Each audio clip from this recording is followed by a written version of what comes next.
Welcome to this special edition Crisis Jam with our first debate. My name's David Covington. I'm with RI International and Behavioral Health Link. And today we're going to be talking about the idea that artificial intelligence should be the future of crisis care. And it'll be great to have Dr. Dave Atkins from Listen.io and Dr. John Draper representing both the case for and the case against. And if you were in the pre-show, we just spent some time with the robot Amica to get a sense of AI meets robotics. And we're going to come back to Amica as we move through today's program. But to start, talk.crisisnow.com is your resource to get through to the registration process for our safe and engaging community that comes through Zoom. And you can get on our newsletter as well as access all of the past videos and content, the trivia questions, the presentations themselves, or we have the QR code for our YouTube channel where Dr. Belina Shaw and Dr. Anita Everett, Dr. Miriam Delphin-Rittman still occupy those two top spots, one with the record for Zoom participants and the other one with the record for YouTube views. And we'll continue to track those top 10 as we move along. The Crisis Jam has had nearly 400 unique speakers over our 150-ish episodes. We encourage you to join us as a speaker, give us some ideas for content, even segments. We're welcome all of that. And this is the view of those speakers. Today, we did add in, and you'll look at the lower left, ChatGPT 3.5 has contributed content to the Crisis Jam before. We had a haiku around 988 on many months ago. And today we have both 3.5 and ChatGPT 4 contributing content to the program. A couple of quick news items. It's been 60 years since the last piece of legislation that President Kennedy signed into law with the Community Mental Health Construction Act.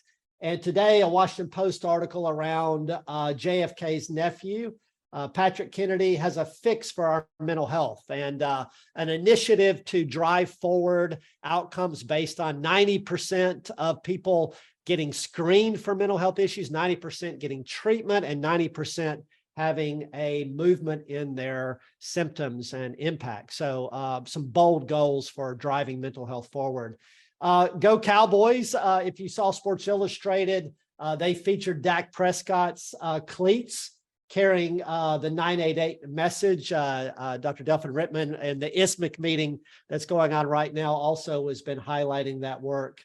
And finally, an ABC News article about the challenge of individuals who are familiar voices on 988 and local and county and state crisis lines. And we hope to have Dr. Brian Mashara on the program, who just recently released a research article about this topic of quote unquote repeat callers. And Dr. Mashara is a long-term expert in the crisis space, having silently monitored thousands of calls with his team over the last 2 decades. We've had Dr. Maddie Gould on the program before, but we've not had Dr. Brian Bashar from the University of Montreal. So to stet us, proud to be a lifelong Cowboys fan, loving Dak's advocacy. I know that could set off a whole range of comments in the text, but I'll move on. AI should be the future of crisis care. Let's get a baseline of where people are before our affirmative and negative debaters come on. And we're looking for definitely no, don't know, not sure, yes, definitely yes. AI should be the future of crisis care. We're going to take a minute and get people's impressions on this. We have about 60 of you who've already responded to that. So Karen, let's leave that open and see how many folks we can get their baseline, and a lot of not sures coming through, as well as people on both ends of that spectrum. So we'll keep that open till we have as many of you as can jump into that survey and give us a baseline. The SAMHSA store and its promotional products, as well as our own website for the 988 t-shirts. And again, I'm sporting mine today. I'm not even sure what the quote is on the back for today, but you can pick one of 5 quotes and one of the 4 logos, as well as English or Spanish. And we have those for the individual in the trivia hot seat. And today, one of our debaters, Dr. Dave Atkins from listen.io. Dave, welcome. Thanks for joining. ChatGPT 4, actually, I'm wrong on that. It's 3.5 that generated today's trivia question. I thought, Karen, that doesn't make any sense. It's not going to understand what we're looking for in a trivia question, but it very quickly gave us today's question. What does that make sense, Dave?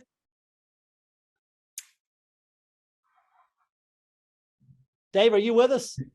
Yes, I am with you. Sorry, I thought the question was coming up. Does it make sense that ChatGPT would just immediately give us today's trivia question?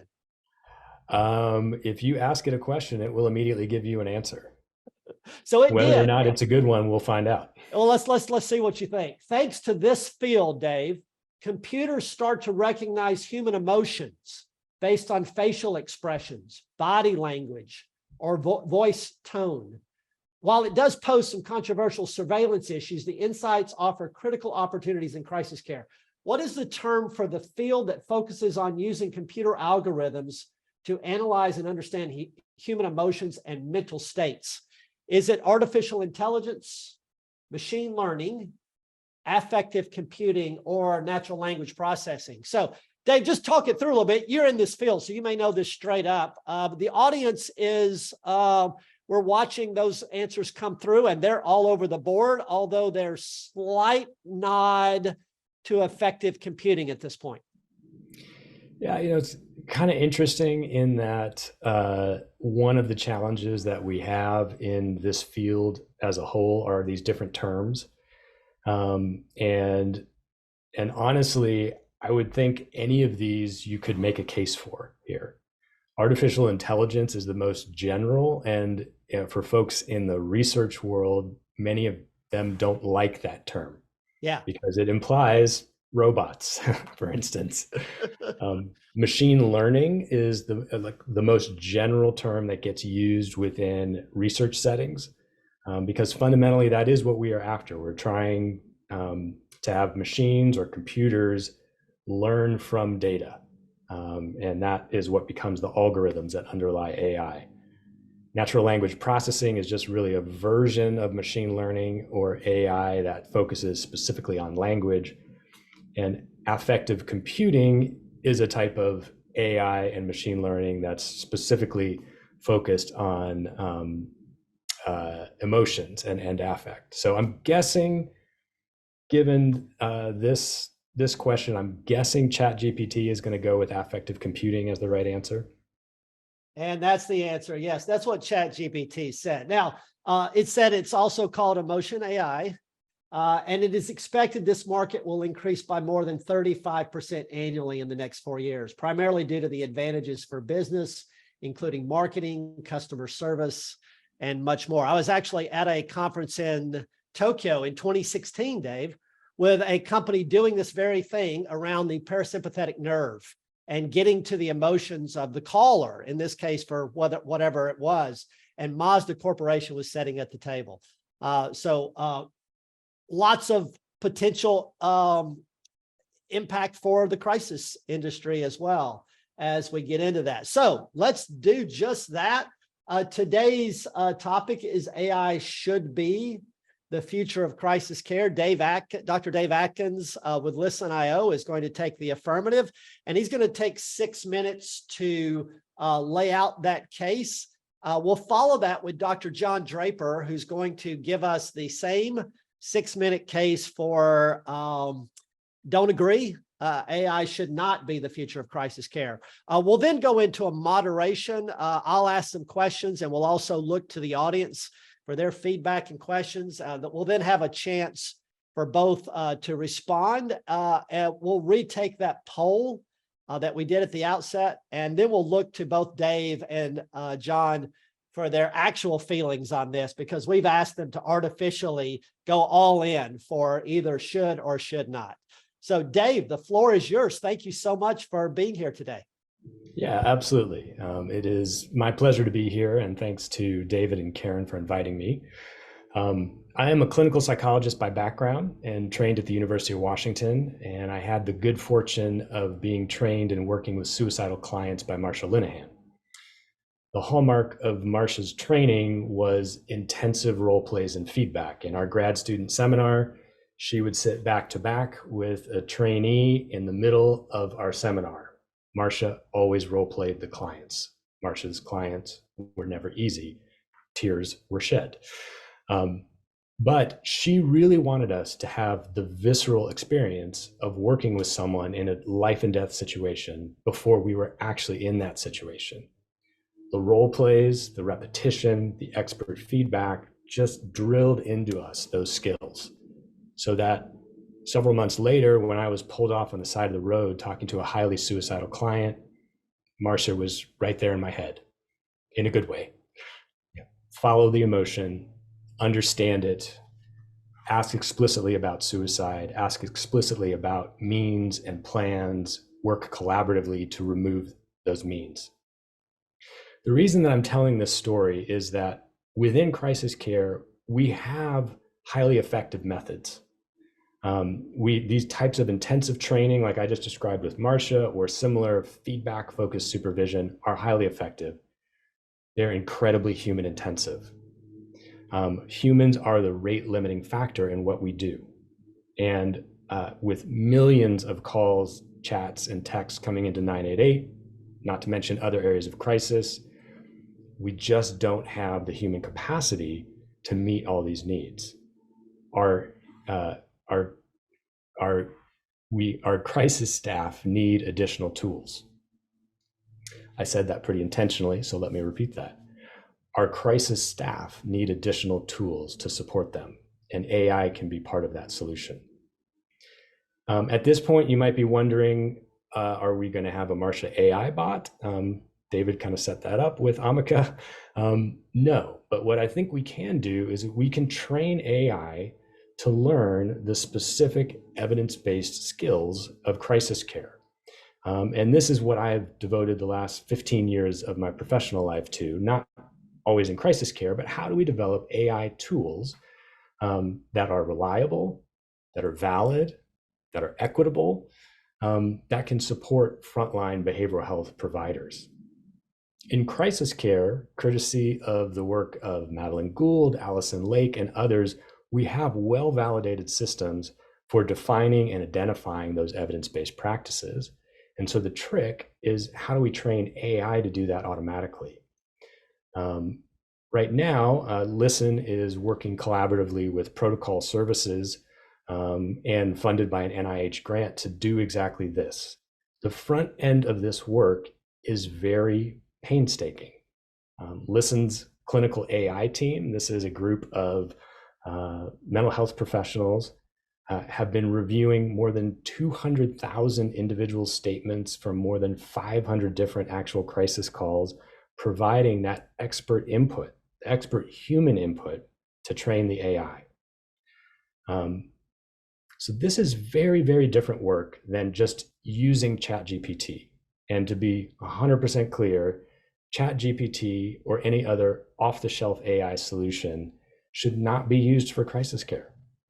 AI for crisis care or any other clinical situation needs to be developed with specific training from human experts on specific clinical data. So what can AI for crisis care do right now? Let's focus on quality assurance. My understanding is that if you are a backup center in 988, that you are required to review 3% of calls, chats, texts for quality assurance using a standardized measure. That is laborious, if not tedious. I'm assuming it's also expensive. And we kind of have to assume that the quality managers at each of those different sites are using the tool in the same way and making similar judgments. AI, if we have a reliable, validated algorithm, can evaluate all calls, chats, and texts. If we have concerns and it's using the same ruler everywhere, If we have concerns, we can actually do additional validation and calibration work to see how that algorithm is functioning in different locations with different populations or settings. All of that information then boils up to human supervisors and human quality managers who then get scaffolded and empowered to be able to do their jobs even better. This is exactly the work that we're pursuing right now with Protocol and several other crisis call centers. So this is really the key point. Right now, like, yes, the robots are exciting and interesting to think about. Right now, AI can support and scaffold and empower human crisis counselors, supervisors, and managers. Humans have to stay at the center of this. If we want to talk about the potential in the future for AI to take on an increasingly stronger role in delivering care, we can do that. But right now, it's very clear that AI's role is supporting and empowering the humans who are in the middle of crisis care. And when we do that, I think that we get the best of both worlds, that hybrid approach gives the best outcomes to clients, to providers, and to communities. Thank you so much. Thank you so much, Dave. Let's go to Dr. John Draper for the other side of this. AI should not be the future of crisis care. Thanks, David. We're at a crossroads now as artificial intelligence knocks at the door of our nation's behavioral healthcare systems. We know that legislation and regulations don't move at the lightning pace of science and technology innovations. What will we do when the proverbial genie is out of the bottle and machines are teaching us how to be with other human beings? Research and experience have taught me that establishing meaningful connectedness and creating a sense of belonging are crucial for people to maintain good health and mental health. Now, Dave talks about this narrow use of AI in crisis care, but if we open the door for AI just a little bit to come in through that crisis gate, it's going to knock that door clean off its hinges, and it will eventually devastate our mental health by undermining authentic human connections for generations to come. For many of the reasons that Dave notes, it's pretty awesome, and it will be just a matter of time when counseling and therapeutic services will be more often delivered by machines than people. Let's start with a simple fact that human problems ain't just science and math problems. Behavioral healthcare teaches us to live in a world of humans so we can function more successfully with each other to meet our individual and shared needs. Who ultimately lets us know if we are successful with other human beings? Not machines, other human beings. And psychotherapy teaches us how to develop more meaningful, authentic human connections through a meaningful, authentic relationship with another human being. I know, I've been a practicing therapist for nearly 40 years. And even if you asked a chatbot about the one fundamental ingredient that predicts therapeutic success, it's going to tell you the relationship between the counselor and the client. Oh, and maybe you'll say it's possible that a person could have a therapeutic relationship with a chatbot. God help us. I believe that once we open that door in behavioral healthcare and allow AI-driven chatbots to counsel vulnerable people in need, we'll be on course to train people to believe that only my chatbot gets me.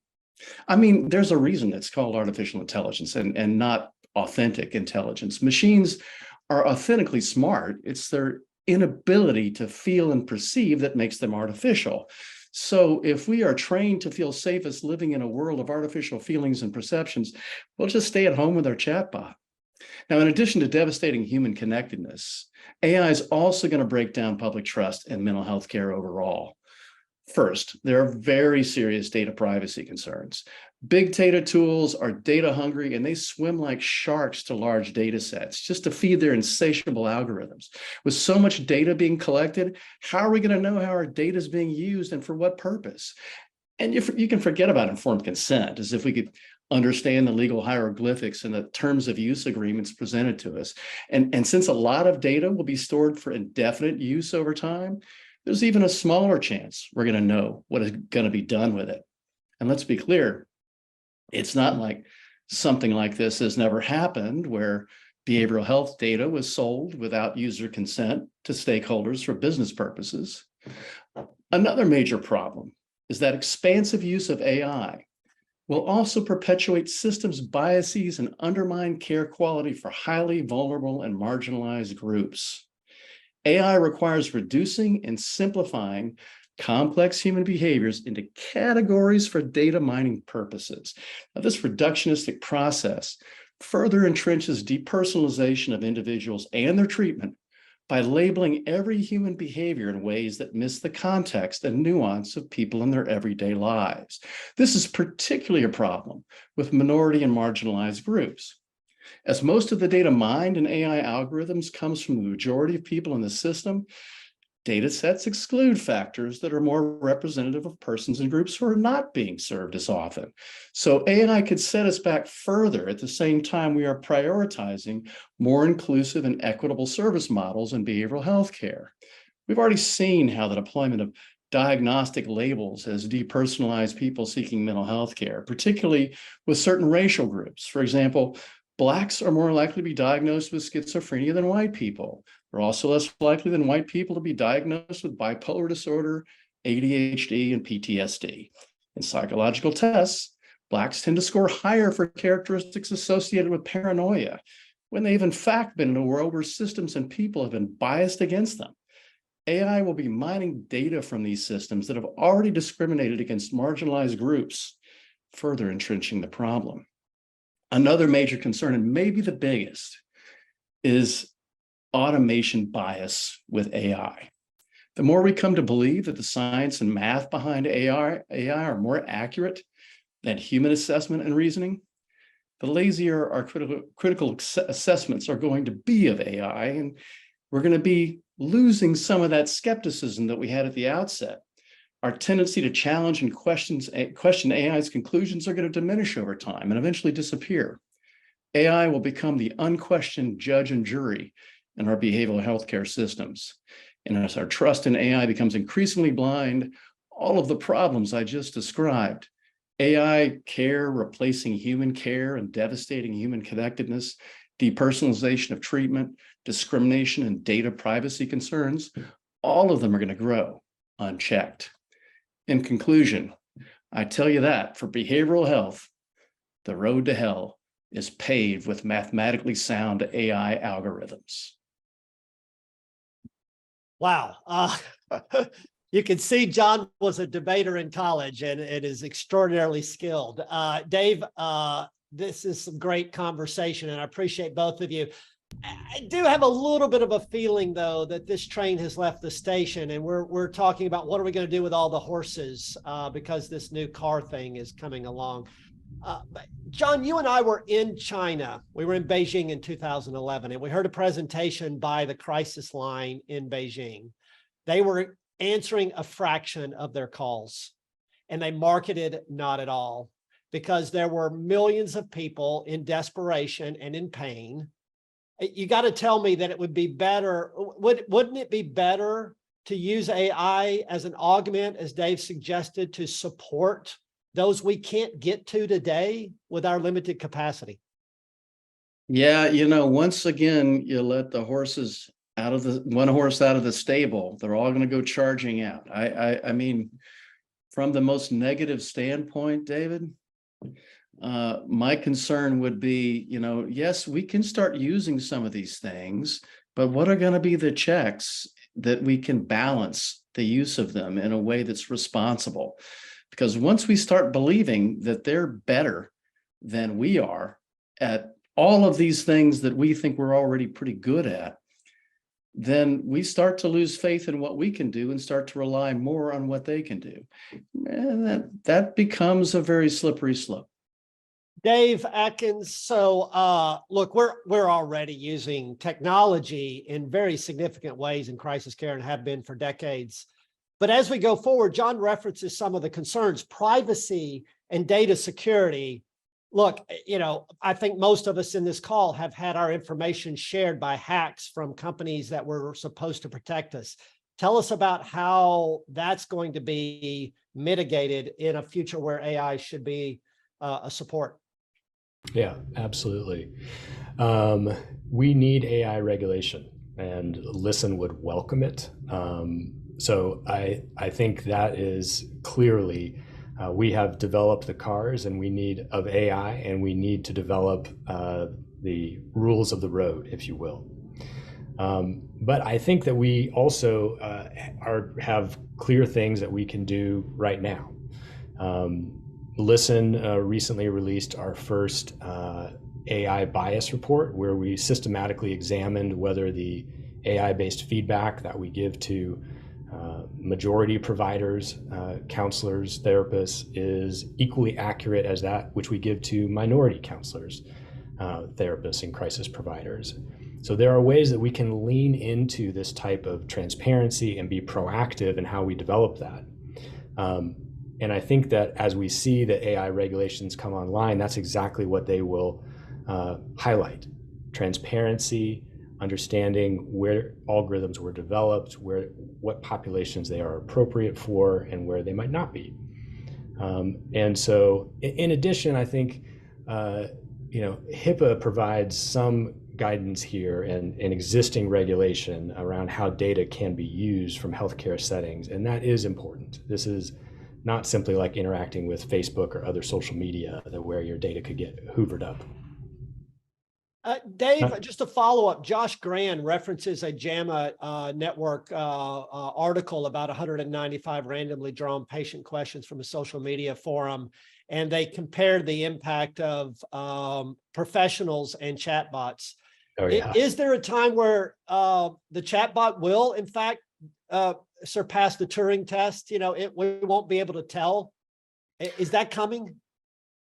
Oh, yeah. I mean, I think that's what we're experiencing with ChatGPT, right? Is that it has, as you interact with it, what appears to be human-like intelligence, and so I think that idea of the Turing test, which is, can you interact with a computer program and not tell whether there's a human on the other side?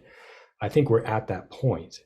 And that is, I think, the incredible risk that we have right now with AI, is that we need to move beyond just, does it seem lifelike at face valid? And how do we actually assess whether or not the information it's providing is trustworthy? And that's a different question.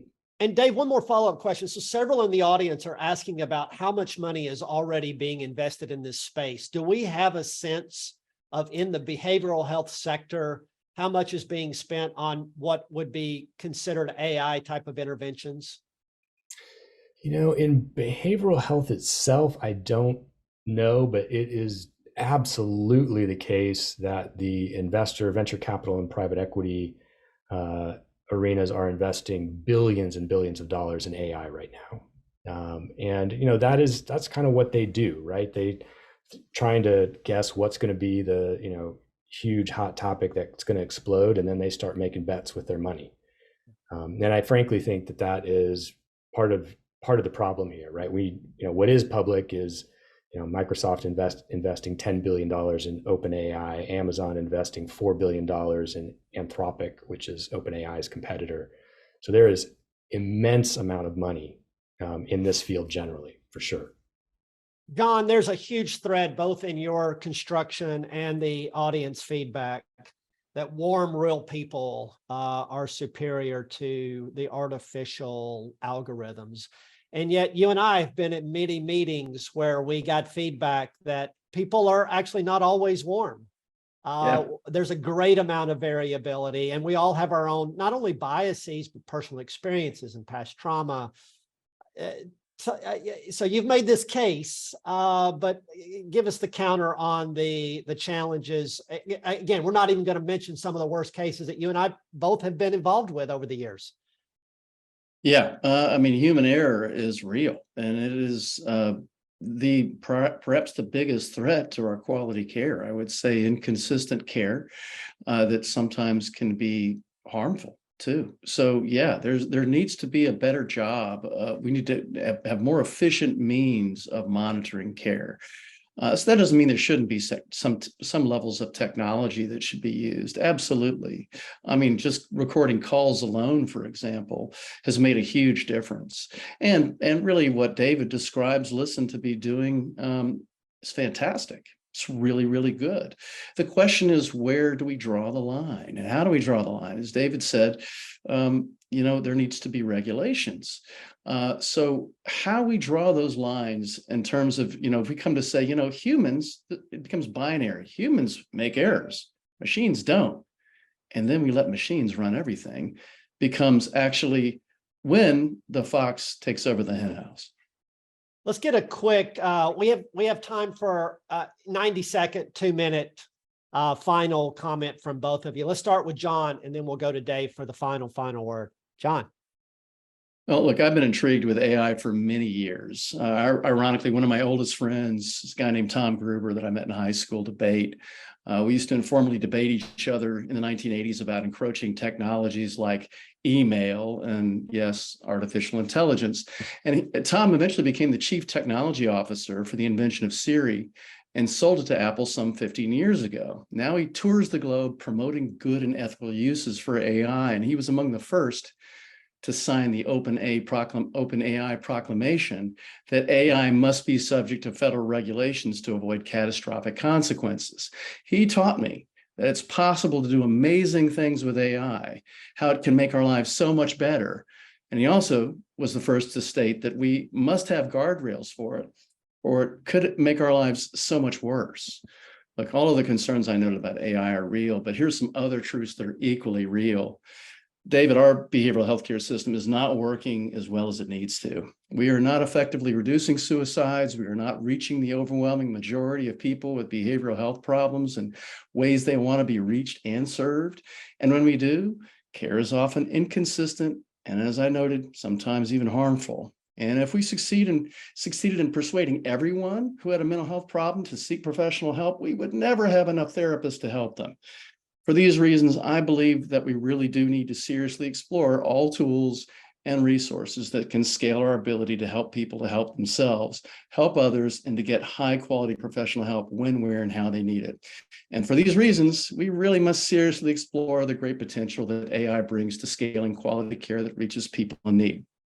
Like Dave stated, I see ways in which AI can responsibly supplement human care, not replace it, and save our precious human resources do the work that only we can do best. We should manage and supervise the use of AI tools. And conversely, AI should also monitor our work because humans make mistakes. AI and humans must hold each other accountable in behavioral healthcare so all boats can rise for the people we serve. However, eventually, the balance is likely to shift, where one will monitor the other more. Here, I fear the automation bias that I was talking about, machines know best, could win. We must have guidelines, just as Dave says, for the ethical and responsible use of AI in behavioral health, developed jointly by major stakeholders in providing services in both the public and the private sector, such as the APAs, the National Council, and SAMHSA should all be involved. Services and providers cannot be funded, and products should not be manufactured that violate the standards that are eventually set. We must monitor the cooperative balance between AI and humans, with a balance always tipped towards humans as the final arbiter of when, where, and how to use AI. Final thoughts, Dave? I appreciated what John just said. In somewhat, I think, in complementary fashion, I want to end by highlighting last month, Lillian Wang, who has the head of safety systems at OpenAI, wrote on X that she had just had a quite emotional personal conversation with ChatGPT. Interestingly, I felt heard and warm. Never tried therapy before, but this is probably it. Try it, especially if you usually just use it as a productivity tool. This is the risk. This is the danger. What is that? Okay. I mean, first, if you are diagnosing or delivering healthcare, you should be governed by the FDA. So Lillian should be reaching out to risk management. But this is what is happening right now, right? Is that we're swimming in this world where it is to OpenAI's advantage to raise controversy, to think about all of the potential uses for AI. The reality is that there are those of us who are working with AI in very robust, systematic, disciplined ways, thinking about issues related to reliability, validity, equity, where humans are in the middle of this, where it is not about AI taking over and replacing humans, but how is it that AI can extend and enhance? And I think that's where we need to be. And I think the big challenge right now is really the signal and the noise. There's so much froth, there's so much hype that it's hard to be able to see where are the real applications that are worth pursuing, where we can monitor and evaluate. And so I think in the near term, that is what we really where the traction can be. How can AI support and enhance human crisis care workers? Terrific. Thanks so much to both John and Dave. We're going to do that poll question one last time. AI should be the future of crisis care. And again, key in on the word future. That's a long-term, I think we can all agree that driving is going to change a lot in the future. I meant to ask you about that last mile, Dave, and we didn't get to that today. Maybe we'll approach that in another self-driving, autonomous driving. They're dealing with the last mile, right? And they're so close, but they're not there and it's not safe yet. So, but it is going to be. So we're getting those answers in now. Karen's going to give a chance for everyone to respond. And while we do that, let's get some real thoughts. So John, just quickly, you took, and look, your debate skills are man, dude, great stuff. Well, how do you really feel, John? Tell us a little bit about. I think my closing statement was really that. I mean, I think it's actually irresponsible for us not to find some way to embrace AI. If it can scale the care that we're trying to provide in very thoughtful, responsible ways. But again, my buddy Tom Gruber has done amazing things with AI since Siri came out. That's actually the least of his inventions, and he has made life livable for many people with disabilities. We can do that, but by the same token, we have to be extremely thoughtful and careful about how we do it. And I think it should always be, as I said, we have got to be monitoring AI just as AI helps and monitors us, as Listen does. And again, I'm a huge fan of what Listen does. John, this field was transformed by the silent monitoring that Matty Gould, John Califat, and Brian Mashar's teams did in that 2005 to 2015 period in particular. Dave's talking about an opportunity to literally do QI on every single interaction. Dave, your final thoughts. Any real thoughts you left out? Yeah, I mean, I think just to extend where I was ending, there's a continuum of care and interaction of AI with humans, right? So on one side of that, we have no AI support of any kind. And on the far side, we have completely autonomous AI providers. I think as long as we have humans in the middle, as long as AI is providing some data that a human can review, even AI providing a suggestion of what someone might do in the moment, right?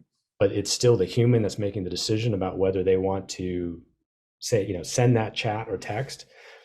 I think we have some guardrails around it, and we need to be very mindful. All y'all out there ought to be pushing me and other folks about what is this data that you developed the AI on? This is my population and setting. Is it appropriate? Is there any way that you can check to see if your algorithms are working right? Those are all fantastic questions and questions you should be asking. I think it's when we get to that farther edge, right? The more and more autonomous AI that we have to have federal regulations of some kind in place before that gets released. I don't know if that's the FDA. I don't know if that's something additional, but that's where I think I have my own concerns. Maybe that's John People Palmieri. are going to rush there. John, let's go to SAMHSA, and thanks so much, audience. If you'll give some love to both Dave and John for engaging in this debate. We asked them to take each side of this hard, and they did a great job. John Palmieri, SAMHSA update and any reflections you have on our first Crisis Jam debate. My immediate reflection is that I missed an opportunity to join debate club when I was in school. I mean, that was like phenomenal. And really appreciative of the conversation. And obviously AI has been really front and center in a lot of the conversations that we've been having and obviously recognizing that there's risk and there's tremendous opportunity. And so look forward to further discussion about that. A couple of updates here. We have talked a little bit about our new Training and Technical Assistance Center. The work of that center is well underway. Many of you, I believe, participated in the first webinar in what's intended to be a 6-part series, very focused on 988 911 coordination. That first event happened on October 12th, which was focused on promising practices for 988 and 911 collaboration, kind of a foundational webinar. And the next one is scheduled for December 14th. So these will be pretty much on an every other month cadence. And I will throw in the chat the link for those of you who are interested in registering for that webinar. And it also is on the Training and Technical Assistance website. Also wanted to alert people to SAMHSA's recent award of an evaluation contract. This with the Training and Technical Assistance Center, this was another important priority for us to actually get moving forward. And so really happy after a period of time to be able to award a contract to Active, who will be helping us with a 5-year plan to provide a comprehensive national evaluation of crisis services, including the Lifeline, with the intent to really look at both implementation, formative outcomes, clinical outcomes, systems outcomes, and obviously long-term impacts of crisis services, with particular attention to inequities that we know exist with respect to access and outcomes across the crisis space. So more to come on that. There'll be a whole range of activities. Active is very much in the early phases of developing their evaluation plan, but it will include technical assistance to grantees and partners to help strengthen data collection, because we know that that has been a challenge across the crisis space. So looking forward to their partnership and participation in helping us move this work forward. And then finally, just on a more kind of personal note, you may know that the kind of SAMI's chapter for 2023 came to a close yesterday. So a bunch of us within the 988 office in SAMHSA, including our assistant secretary, had the privilege of going to the Kennedy Center last night for the SAMI's celebration for the finalists, nominees, and the groups that were ultimately, and individuals who were ultimately selected for public service awards. It was a tremendous honor to be there, and it really, for me, I think for everybody on the team, was a moment for us to just pause and reflect, and really to recognize that even though this was kind of SAMHSA and federal employee recognition, this is really a recognition of everybody on this call and beyond who have just put in tireless hours, years working toward improving access to care for people in crisis and for preventing suicide. So really very appreciative of everybody here for making this possible, and hoping that you all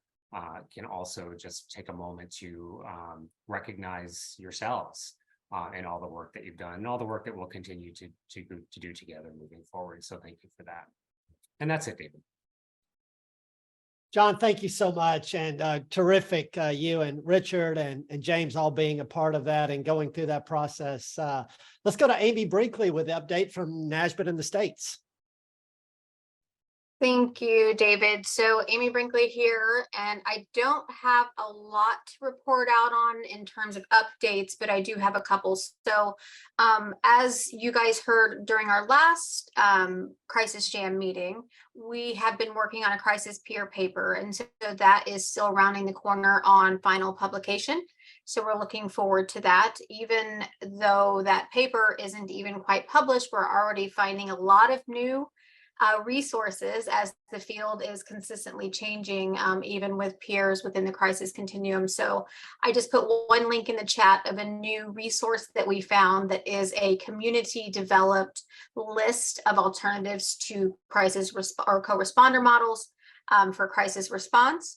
And then a recent resource that we found that won't make it in the paper, but we're sharing as we present, is a new, the LinkedIn transfer. So let me add that to the chat.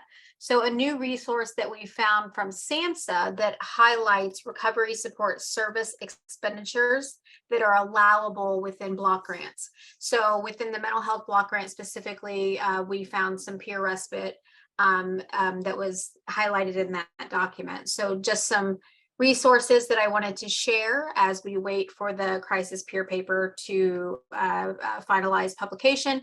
And we do have a technical assistance opportunity that we will be sharing with states soon. So stay tuned. I can't share too much about that yet, but know that it's we're excited about the future for peers across the crisis continuum.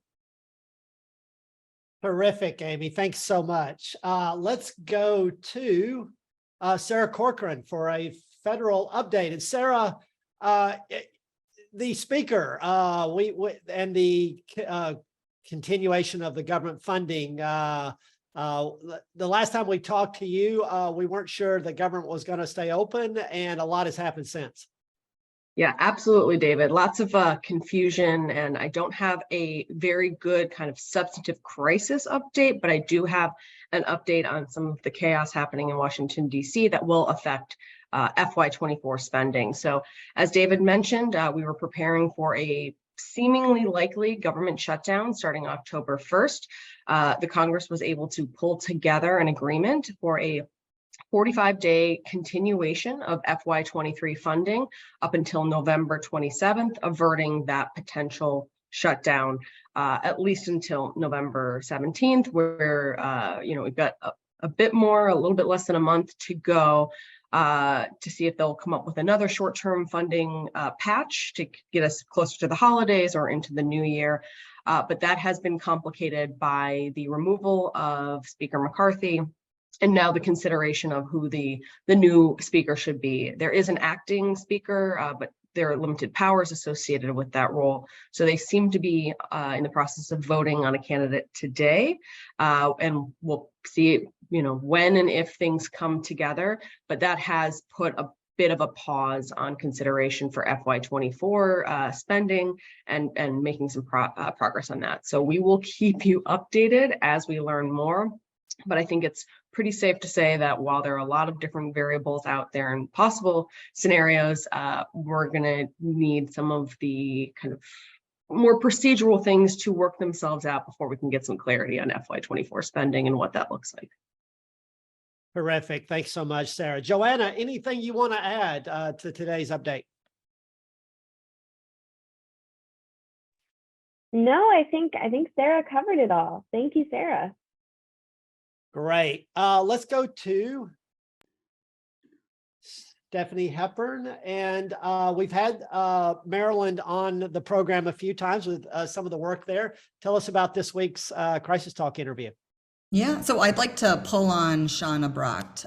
She's the Director of Crisis Services at Behavioral Health System Baltimore. And Shauna, if you're on the call, what benefits have you seen in regionalizing crisis care services? Thanks for having me today. Yeah, we've seen a lot of benefits in terms of consistency around our region and providing quality care. We've seen a lot of economies of scale that have allowed us to purchase things like software that we need, allowed us to share workforce, and really with the agencies that we have, just sharing expertise among the different agencies. We've also seen things like when there's weather events, being able to cover for each other, being able to cover lower volume shifts a lot better. And something I'm excited about is getting to know each other so we can support advocacy efforts to make these efforts sustainable. That's awesome. So one quick question, what's at the core, so the audience can hear, what's at the core of the Central Maryland Regional Crisis System? Sure, we have a regional 988 helpline call center, which is uses cloud-based phone software as well as Behavioral Health Link cloud-based software, and that allows us to have counselors from a number of different agencies all working together. And then we have regional mobile response teams, which has really helped us, like I said, cover those low volume shifts, respond faster, and provide that consistency in our region. Thanks, Shauna. David, do we have another minute or are we tight? I think we have time for one more question, Stephanie. Okay, so you gave briefly, you started talking about an example of a weather event. And can you talk a little bit about what happened and how regionalization helped those calls to get picked up? Yeah, we had, I can't even remember what the event was. It wasn't a major event, but one of our providers did lose power for a short period of time. And we were able to just have one of our other providers able to be able to cover those calls. And I'm really just excited about the relationships we've built. I'll give another example. We've had some shootings in our region, unfortunately. And while one provider was providing the response to that, we've had other providers in the region that are able to continue to respond to the community. Thank you so much for hopping on with me, Shauna. Yeah, thanks. Thank you.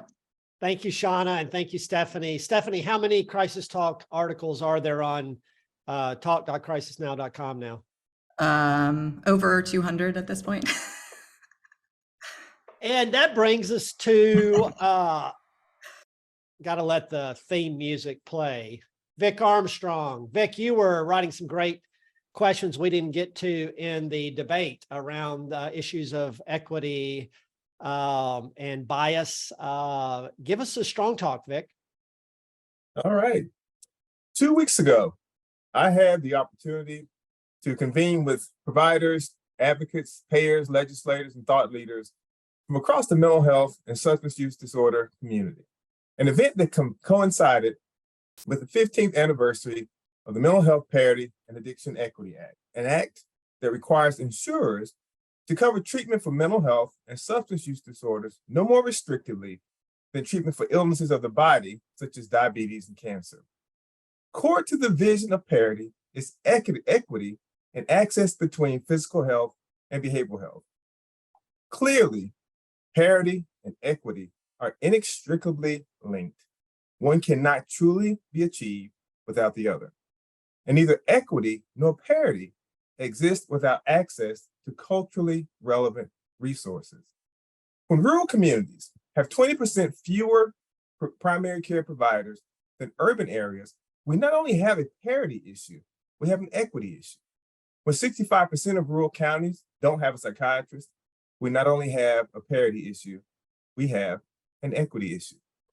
When CDC suicide data highlights disparities among diverse and underrepresented groups, clearly demonstrating that suicide does not discriminate, but impacts all communities, highlighting troubling trends, showing disproportionate increases amongst Native American, Black, and Hispanic groups, even during a period of decline in suicide rates for white Americans. Yet we have a dearth of research on the impact, nuances of race, culture, and ethnicity, and a dearth of Black and Brown funded researchers. We not only have a parity issue, we have an equity issue. When children, the disproportionate majority of whom are children of color, duly diagnosed with intellectual and developmental disabilities or autism spectrum disorder and behavioral health issues, languish in acute care emergency departments for days, even weeks on end, simply because we do not have the resources to meet their needs in communities where they live. We not only have a parity issue, we have an equity issue. And when we lack the ability to create a pathway to hire individuals with lived mental health experience and pay them a living wage, all while our system, including advocates, providers, payers, and government agencies, acknowledge the impact of workforce shortage, we not only have a parity issue, we have an equity issue. There is no parity without equity. Parity that exists for some and not others is not parity, at least not from the perspective of the marginalized. From the perspective of the marginalized, that is neither parity nor equity, but privilege. And that is strong talk. Vic, thanks so much. Vic, tell everyone about your new role. I am Vice President for Health Equity and Engagement with the American Foundation for Suicide Prevention. Terrific. And Vic, your reflection on the discussion today before we show the results of the debate. Yeah, I thought it was a very engaging debate. I thought both did extremely well. I probably related most to the closing comments, because I think the closing comments were kind of a coming together, because I think there's some strong points in both of their positions. I think the reality is AI is here, and I think we need to understand how to utilize it and how to not make the mistakes we've made in the past that we attribute to human error. Terrific, terrific, Vic. So Vic, this is the, if we bring John and Dave back, this is the bell curve of the pre and post. And you can see, Dave, we had a lot of people in the middle. But if you look, what we've done is a scale of 0 to 400. And I'm actually really surprised by the baseline. You certainly had strong comments that we should not be investing in this, and this takes us in the wrong direction, concerns about human rapport and human caring and contact. But the baseline is a 260 on our scale. The way the scale works is if every single person on Crisis Jam said definitely no, it'd be 0. If every person said definitely yes, it would be 400. So 260 is halfway between the don't knows and the yeses. And Dave, you got John, despite his amazing debate skills, the audience moved. You can see there's a lot fewer don't knows and a lot more yeses. A few more definitely yeses, a few less definitely knows. Any reactions to the audience's thoughts on that, Dave? Well, I mean, I think more than anything, I'm just glad that we had an opportunity to kind of talk about what the real issues are here. I mean, I think, again, AI in the popular culture gets too much spun up around robots and whatnot. And so I think to really drill into, it's not humans versus AI, but what are the ways that they can work together? What are the ways that AI can be used, but humans are still in control, are really, really critical. And so I think just having the opportunity to talk about these issues, and hope we'll have other opportunities to kick them around in the future. Yeah. John, one of the questions I meant to get to you in the debate was, we sort of seem to hold the standard for what we need in order for the AI to be helpful really, really high. But aren't pets support animals? I mean, there are things that are enormous levels of support to people, and they're not displaying the level of cognitive control. So any reflections, John, on, as you're talking more and more about your views on this, what AI might do in the future? Yeah, I think again, as a supplement, and there's so many ways it can supplement. And I mean, really what Dave is talking about is, Listen could help counselors practice, role play in ways that they just don't have the supervisors don't have time to do. What's also true for people in our daily lives is that, we go see a therapist for 1 hour a week who might practice for, role plays for that hour about, certain cognitive behavioral exercises. And then we give them, workbooks to take home. Well, what we also could do is give them a chatbot to play with that's programmed with CBT exercises that is really much more interactive than a workbook. So there's a lot of ways in which we could utilize it to really make a difference in quality of care and extending our care. Dave, you said there's not going to be a Marsha bot, but wouldn't ChatGPT 4 be able to do a Marsha bot right this minute based on her writings? I mean, yes, to a certain extent, right? So Chat, as far as we know, they don't totally tell us, but as far as we know, ChatGPT is basically hoovering up as much information as it can get from the web. And so to the extent that, her writings and, maybe videos are on YouTube, it's going to be able to do some of that. Marsha is also known for her irreverence, which I think is challenging to replicate in a bot. Yeah, well, let's get to irreverence. So my prediction was, I'm surprised at how high the baseline is, but I thought you guys would move the audience forward. So it's a little fun to just, we showed Amika the robot at the beginning. This is Amika at her Christmas address last year, and she gave a great Christmas address. But right after that, they asked her this question. Not particularly. So pretty stunning. She thinks about it before she gives the answer. But look, more to come on AI. It's a rich discussion, and we're seeing it weave in. Next week, Kids Crisis Unit and Mobile Team with Lindsay Stone from Tennessee. And the following week, we'll have Vibrant and Dr. Tia Dole. Thanks so much for joining us. Thanks again to Dave and John, and for all of you for participating, and give us your ideas. We look forward to having more debates, hopefully a few over the course of these coming months. Take care. Thanks so much.